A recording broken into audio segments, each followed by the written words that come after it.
bienvenida al doctor Carlos Caro. Él es abogado penalista. ¿Qué ha pasado? Que el fiscal de la Nación, Pablo Sánchez, acaba de advertir que la reciente sentencia de la segunda de la segunda sala penal transitoria, la famosa casación de la Suprema, puede llevar a impunidad porque podría archivar procesos donde el delito de lavado de activos es la columna vertebral. Porque, entre otras cosas, se exigiría saber el origen del dinero ilícito, cómo fue la lavandería, etcétera, y incluso la propia ministra Perestello dice que esto es prácticamente imposible, ¿no? Y que esto genera demasiada preocupación porque a los criterios, de hecho, incluso el propio juez Abel Concha se está abriendo de esta teoría, y la ministra, como les decía, ha dicho que estos criterios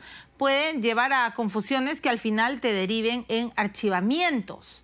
¿Qué piensa el abogado penalista Carlos Caro? Lo hemos invitado para que nos explique mejor a desarrollar este impasse que se está produciendo entre el Poder Judicial y el Ministerio Público. ¿Cómo está, doctor Caro? Bienvenido. Bien, a Todo se sabe. Muchas gracias. ¿Qué está pasando con los delitos de lavado de activos? Mire, es un tema muy sencillo. O sea, este es un tema que se viene discutiendo recientemente acá en el Perú, pero a nivel del mundo esto se discute hace 40 años, prácticamente desde el inicio de las primeras legislaciones en materia de lavado de activos y crimen organizado. ¿Qué es lo que sucede, no? Tenemos acá dos posiciones extremas. La posición de los abogados de la defensa, que prácticamente dicen que quiero que me prueben todo, un poco más que comió el lavador el día que estaba cometiendo el lavado de activos. Y por otro lado, la posición extrema de la Fiscalía, que no es solamente de la Fiscalía peruana, sino la de muchos países de Latinoamérica en estos días, que ellos quieren decir que solamente el lavado de activos con el simple desbalance patrimonial, con lo cual el lavado de activos debería ser el equivalente a una suerte de enriquecimiento patrimonial de un particular, como sucede en Colombia. Entre esos dos extremos, la Corte Suprema ya tomó posición, pero no ahora, hace mucho tiempo. Hay por lo menos 10 fallos de la Corte Suprema, de las 3 salas penales, que hace tiempo le vienen diciendo a los fiscales: ¿saben qué, señores fiscales? La posición no es ni una ni otra, es una posición intermedia. Una posición intermedia que dice que el fiscal tiene que acreditar con indicios, no tiene que haber una prueba plena, una prueba absoluta, pero tiene que acreditar con indicios que hay una actividad delictuosa. Esto aplicado, por ejemplo, a los casos públicos como Toledo, Nadine, son casos de no hay mucho que discutir, porque en el caso de Toledo está clara la delación, ahora con lo de Maiman, de que la plata viene de Odebrecht y cómo es la ruta del dinero y cómo le llega al señor Toledo, y luego van a pagar sus casas, sus apartamentos, sus hipotecas. El circuito está cerrado. En el caso de la señora Nadine igual, el circuito está cerrado porque hay delaciones en el sentido de que ella recibió la plata, que esa plata parte dentro del partido, parte no dentro del partido. No se declararon los impuestos. Ya, pero doctor Caro, lo que dicen también es que se tiene que demostrar que la persona sabía que ese dinero era sucio. Ah, claro, pero hay que tener en cuenta lo siguiente. Todo delito de lavado de activos, a nivel del mundo, salvo excepciones como en España, el delito es solamente doloso. Es decir, tiene que probarse que el autor del delito sabía que estos objetos son sucios. Porque ¿qué pasa si yo, por ejemplo, compro un carro? Yo no tengo conocimiento de que esto fue en algún momento parte de una cadena delictiva, compro el carro de buena fe y lo uso, muy bien, o lo vendo, lo transfiero, no voy a cometer lavado de activos. Solamente cometo el lavado de activos en la medida que yo conozca de que este bien está sucio y proviene, digamos, de una actividad delictiva. Esto es algo que pasa todos los días en el comercio nacional. ¿Cuánta gente tiene en su bolsillo en este momento soles, dólares o monedas o billetes que han pasado por manos de algún lavador? Pero claro, no es punible porque no conocen el origen de ese dinero, no tienen por qué conocer, porque son plata que están, digamos, dentro del tráfico comercial. Entonces, el delito de lavado en el mundo se sanciona solamente cuando hay dolo, o por excepción en algunos países como España mencionaba, cuando hay una acción negligente. Por ejemplo, un abogado, un banquero que no cumple sus deberes de conocimiento y el deber de prevenir el lavado de activos y se inserta, digamos, dentro de esa cadena ilícita o delictiva, ¿no? Pero Heredia o Toledo pueden decir: yo no sabía que era dinero ilícito. Claro, pero en el caso de ellos la cosa es bien complicada, porque el dolo no se prueba, la intención no se prueba, digamos, a través de una declaración de parte, ¿no? Eso se prueba a raíz de determinados indicios. Si yo cojo esta copa y la tiro al piso, nadie va a dudar de que ha sido una acción dolosa. Entonces, a raíz de las conductas externas es que eso se puede probar. En el caso del señor Toledo, está clara las declaraciones y el contexto, digamos, delictivo que se le imputa, de que él ha recibido dinero a través del señor Maiman proveniente de Odebrecht. O sea, él no puede decir ahora que él no sabía, digamos, que eso no es así, ¿no? Entonces, en el caso de la señora Heredia, pasa algo similar, aunque ellos niegan y dicen, nosotros nunca hemos recibido dinero ilícito, siempre le pusieron el sesgo de ilícito, como diciendo, Sí. hemos recibido plata, Sí. pero plata lícita. Exacto. Claro, entonces, lo de ilícito está para mí más claro que el agua en el caso ¿En la no concreto, declaración? porque no han hecho el pago de los impuestos, han insertado la plata en su, digamos, en su patrimonio personal para hacer compras de lujos, la tarjeta de crédito de la amiga, los depósitos en las cuentas de la madre, del hermano, etcétera, de manera que, digamos, yo no tengo que hacer una declaración de parte, una confesión, golpearme el pecho y decir, yo actué dolosamente. El hecho y el contexto es bastante claro, no es como que... Pero ¿y por qué entonces el fiscal y la ministra están tan preocupados? Están preocupados por lo siguiente, porque la mayoría de los casos, Milagros, y esto es algo que no solamente lo digo yo, sino lo ha dicho ya el Gafi, expresa mucha preocupación. Acá en el Perú se gatillan un montón de procesos por informes de la UIF, de la Unidad de Inteligencia Financiera, la SBS, van a la Fiscalía abre proceso, la Fiscalía trabaja miles de horas, procesa los casos y cuando van al Poder Judicial los casos se caen.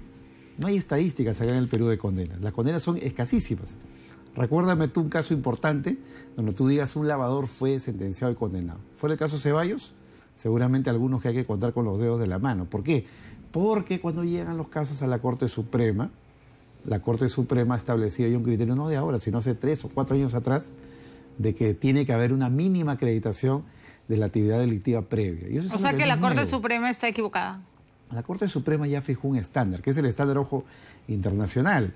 El mismo estándar ahí en España. El mismo Pero le están estándar ahí en pidiendo Estados revisar los Unidos. criterios. Claro, y yo creo que lo que tiene que hacerse aquí es uniformizar los criterios para que haya predictibilidad, para que la Fiscalía no trabaje por gusto, los casos no se caigan y para que el índice de condena suba, porque si no hay condena no es porque no haya lavadores, sino porque los casos no están bien preparados y porque la Corte tiene un criterio distinto al que manejan en este momento los fiscales. Y como he dicho al principio, la posición de la Corte es intermedia, no se requiere una prueba plena, absoluta, con una fotografía del lavador, si no se requiere una prueba indiciaria respecto de que el autor del lavado tenía conocimiento mínimo de que esto proviene de una actividad delictuosa, ¿no?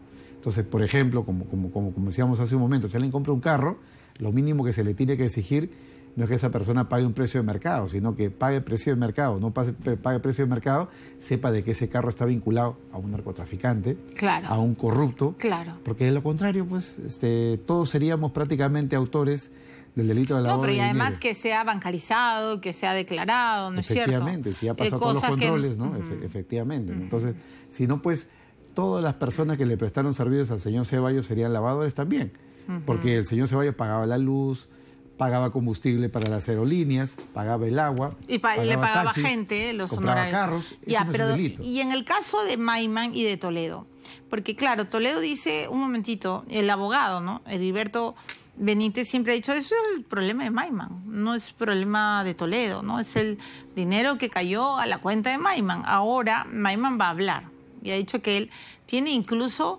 noticias de otro soborno por 6 millones de Camarú y Correa.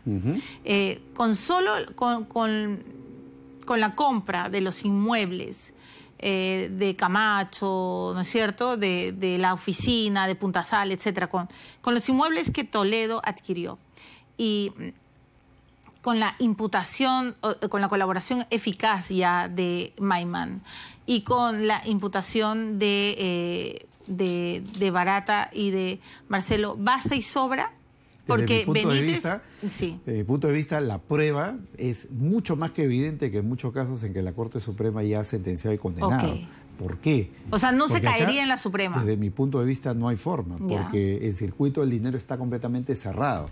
Es decir, tanta información privilegiada tiene ya la Fiscalía, que incluso para un juez americano, el eslabón de la cadena que faltaba y cómo le llega la plata a Toledo, era un eslabón que estaba sustentado en prueba indiciaria. Ahora hay prueba directa. El señor Maiman está declarando, según lo que se ha conocido públicamente, que él recibe la plata, que esa plata a través de sus empresas las traslada a otras empresas Sí. con la finalidad de borrar el rastro delictivo Así del es, dinero sí. y a raíz de Y que esas espera cuentas años van a Ecoteva. Así es, y que espera años, que la Así plata es. está dormida porque Toledo pensaba que iba a ganar. Claro, van a Ecoteva y de Ecoteva ya sabemos lo que pasa. Aparece la suegra comprando, digamos, el inmueble de $4 millones, la oficina, se pagan las hipotecas de la casa de Punta Sal, de la casa de Camacho y en consecuencia ya estamos ahí ante actos directos, digamos, de lavado donde ya el origen delictivo ha desaparecido. Porque acuérdate que cuando le preguntan a Toledo de dónde viene la plata, primero dice que es del Holocausto, Sí. luego dice que es de la suegra, Sí. luego dice de que hay un prestamista que es en verdad el amigo, Sí. y todo el mundo dice, ¿por qué el amigo? Qué buena gente que es, ¿no?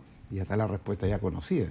Es porque había recibido la plata. Y finalmente, Joaquín Ramírez. Joaquín Ramírez, yo lo entrevisté hace muchos años y me dijo que él había sido, bueno, él está siendo investigado por presunto lavado de activos, ¿no es cierto? Y él dijo que él había sido un exitosísimo boletero, ¿no? De combi a millonario, ¿no? Y luego me llamó mucho la atención que en las últimas elecciones se descubrió incluso cómo se había olvidado de declarar 14 millones, ¿no? ¿Quién se puede olvidar de declarar 14? Bueno, pero se olvidó. Pero en su caso él dice, o sea, ¿por qué juzgan con tanta severidad a un exitoso? O sea, a una persona que empezó como, ¿no?, trabajando en una combi, ¿por qué no podría, desde la informalidad hasta el éxito de del convertirte en un ser millonario? ¿Es más complicado el caso de Joaquín Ramírez que el de Nadine y el de Toledo? Es mucho más complicado, porque en el caso de Nadine y de Toledo ellos han tenido un patrimonio doméstico. Acá hay un patrimonio empresarial. Ajá. Y eso hace que el caso sea mucho más complicado por lo siguiente. Porque se produce un fenómeno conocido en el mundo como la mezcla. Cuando yo mezclo bienes de presunto origen delictivo con bienes de origen lícito. Por ejemplo, ¿no?, si yo empiezo un negocio, una ferretería, y pongo 10.000 soles, de pronto el negocio empieza a caminar solo. Y de acá a 5 años ya no vale 10.000, sino que vale 100.000. Pero los primeros 10.000 fueron contaminados y los otros 90.000 ya me los he ganado lícitamente, ¿no? Y a lo largo del tiempo va desapareciendo la prueba de lo ilícito. Y eso con un solo negocio, pero si tengo 2, 3, 4, 5 negocios, invierto, reinvierto, abro cuentas, tengo otros socios, entonces se produce, digamos, el lavado perfecto, que a lo largo del tiempo es difícil de descubrir. Por la mezcla. Por la mezcla. Qué A diferencia del señor Humala, que tenía un sueldo de 5.000 y de pronto aparece comprando cosas. Claro, muebles de Ferrini no tiene cómo justificarlo. No cómo. En el caso de Toledo igual. Pero en el caso de un empresario, él siempre puede decir, ahí está mi declaración de impuestos. O acá tengo esta plata de aquí, tengo esta plata de allá, ir parchando, digamos, la información. Esos son los casos más complicados. Ya, bueno, igual fue complicadísimo Odebrecht con Lavallato y todas las empresas. Tardó muchos años, pero se llegó a la verdad. O sea, que al final tiene que haber un trabajo exhaustivo para... Y eso implica que la Fiscalía, como ha dicho el juez supremo que ha firmado esa casación inostrosa, eso significa que la Fiscalía tiene que trabajar un poco más para acreditar en el proceso estos indicios de actividad delictuosa. En el caso del señor Ramírez, por ejemplo, tendría que decir, no que haya un reporte de la DEA, porque la DEA, en verdad, muchos lo vemos acá como algo importantísimo, pero la DEA es la policía de los Estados Unidos antidrogas, y por lo tanto hacen una serie de reportes que tienen distintos niveles de valor y tendría que aportarse acá información concreta de que el señor Ramírez ha tenido en algún momento una actividad delictuosa, que es la que le generó, por poner un ejemplo, el primer millón, ¿no?